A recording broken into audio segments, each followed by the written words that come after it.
My name is Peter. I'm an alcoholic and an addict.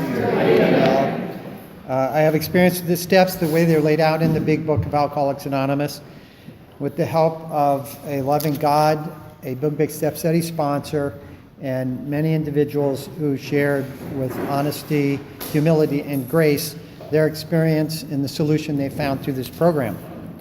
And Denise, thank you so much for asking. It's always a pleasure to see you. And I guess it's been a while. We've known each other. And so I definitely regard you as a friend.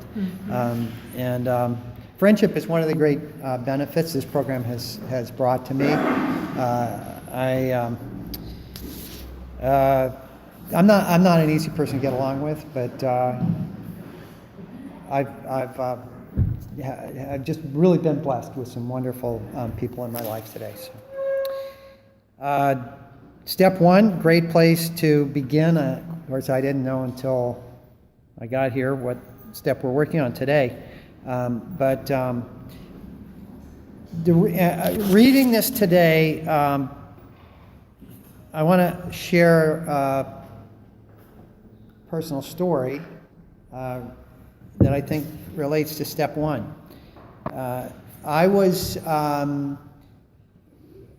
regarded as being not right, not sane from a pretty early age, and so when I was 15, I was taken to see a psychiatrist, and I was prescribed medication, which I was the first drug that I ever abused, and I started drinking around that same time.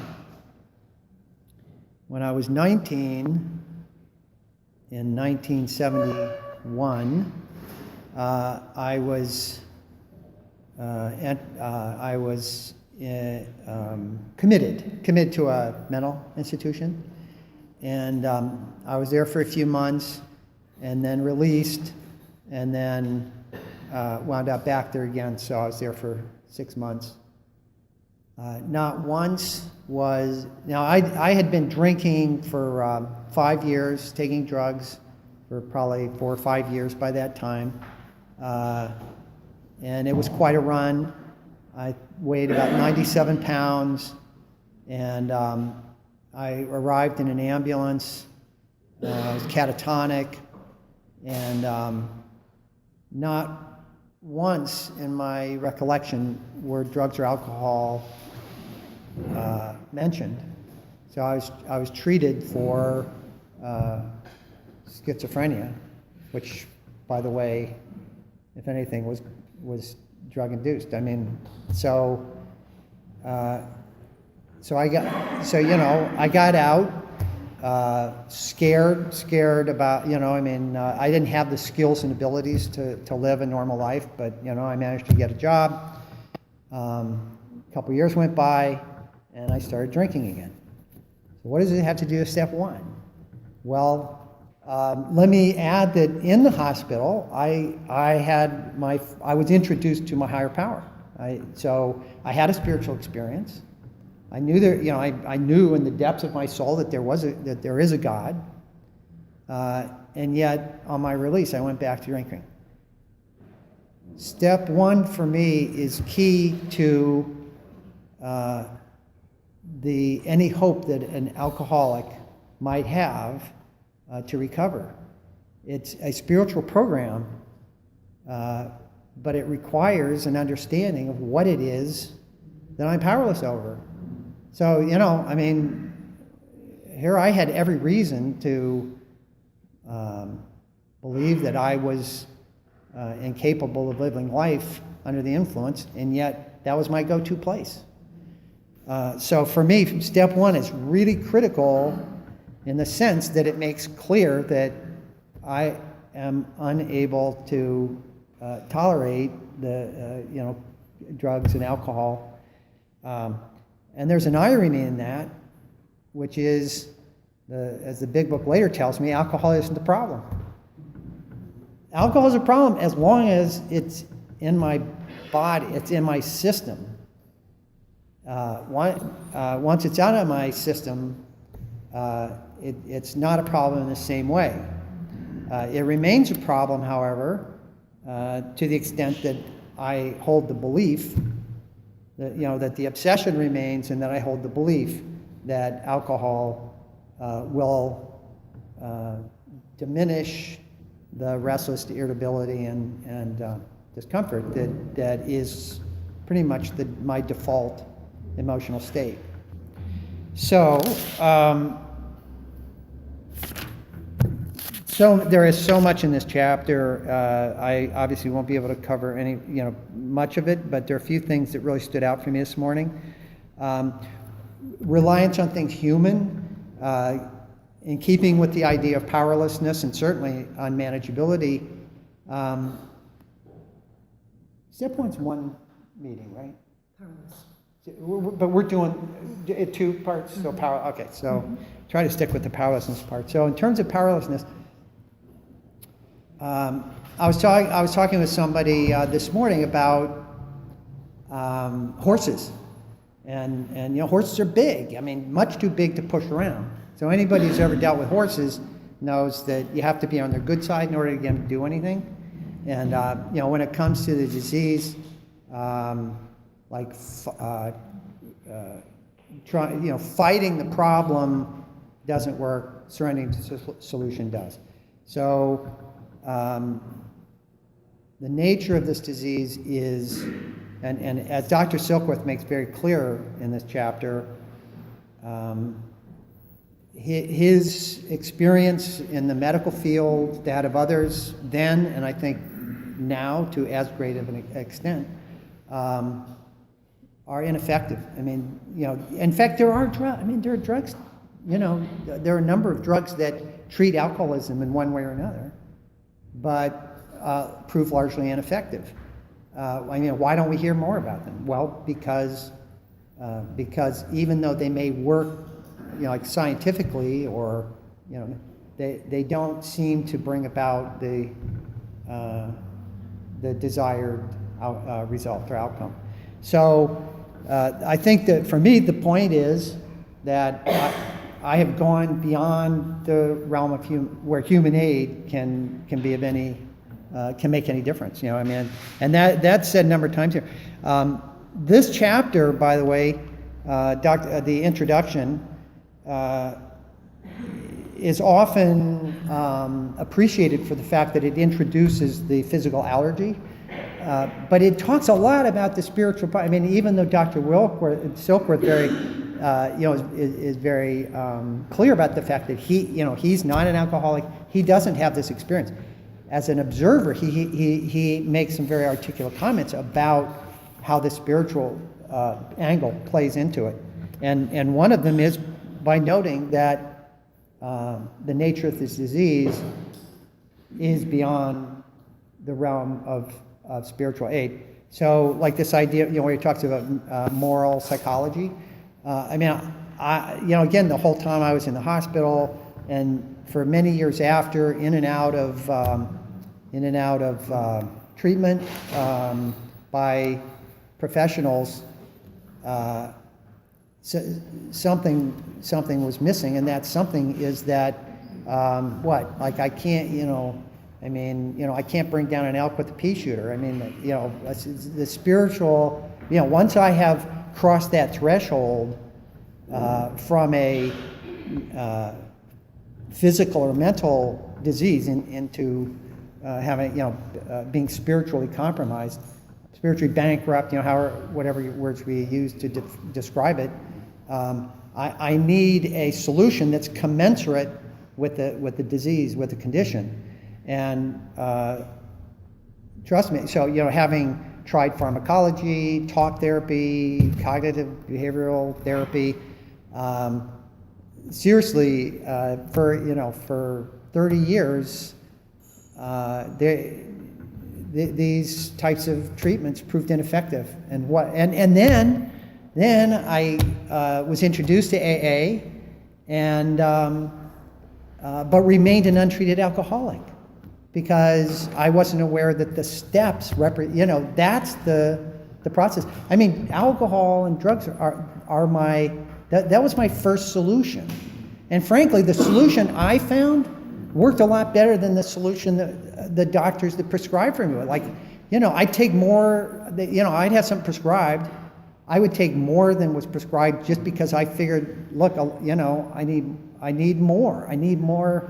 Like, this isn't, we're not getting to the heart of it yet. But there is no enough. In fact, I was at a meeting a few days ago where somehow this whole thing about obsession and excess came up, and I thought about a few days ago, I made a cup of tea, and as is my wont, like I squeezed out the, tea bag so I could, and I got like a little, there was a little caffeine, but instead of being satisfied, I said, I want more. I mean, so like, there is no enough.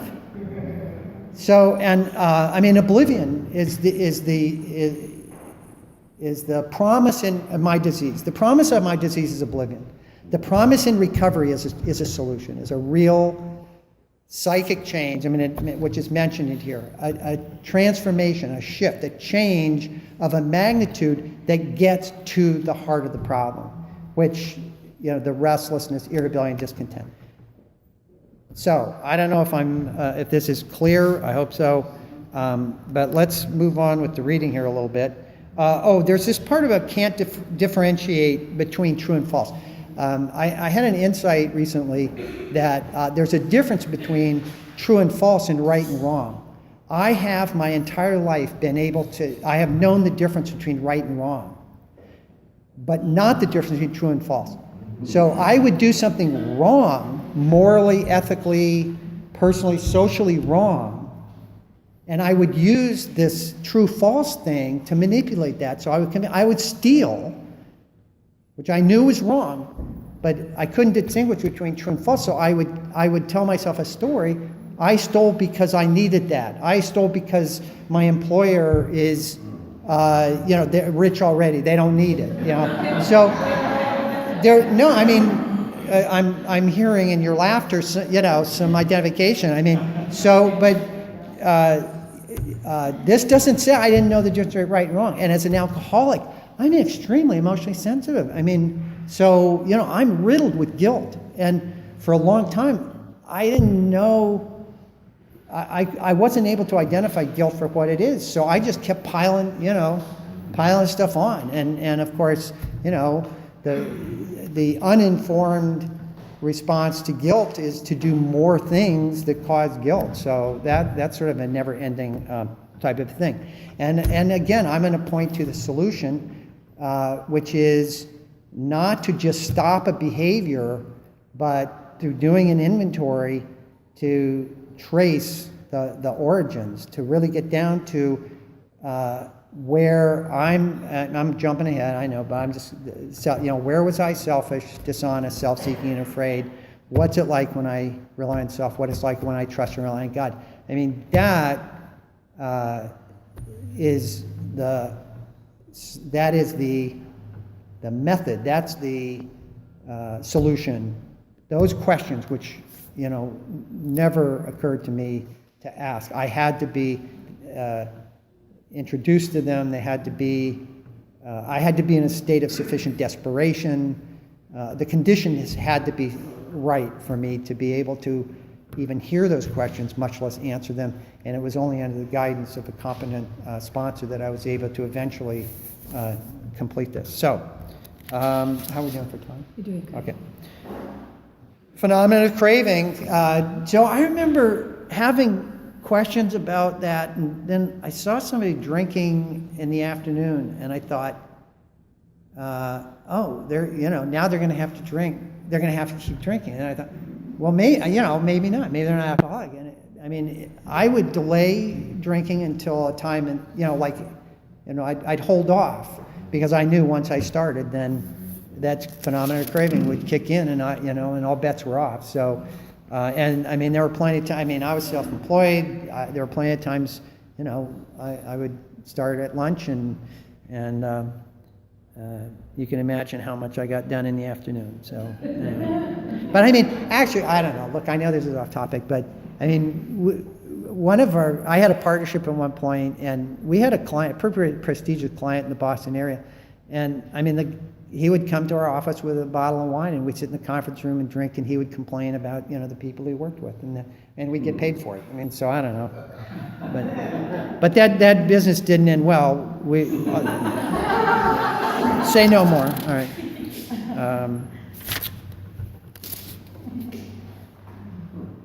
Entire abstinence.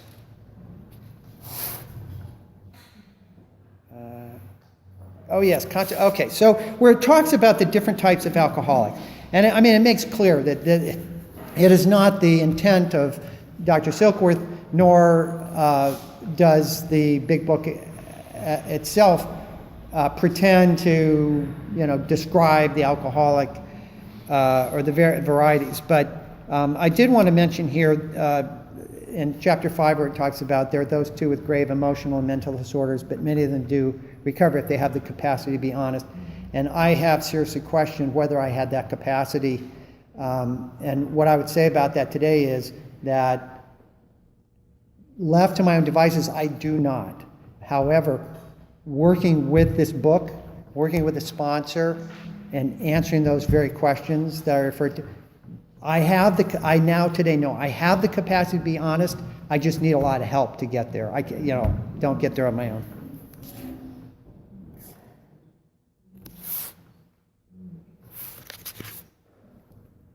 All right. Well, so I'm going to turn it over to those of you who I look forward to hearing. Thank you. Oh, thanks.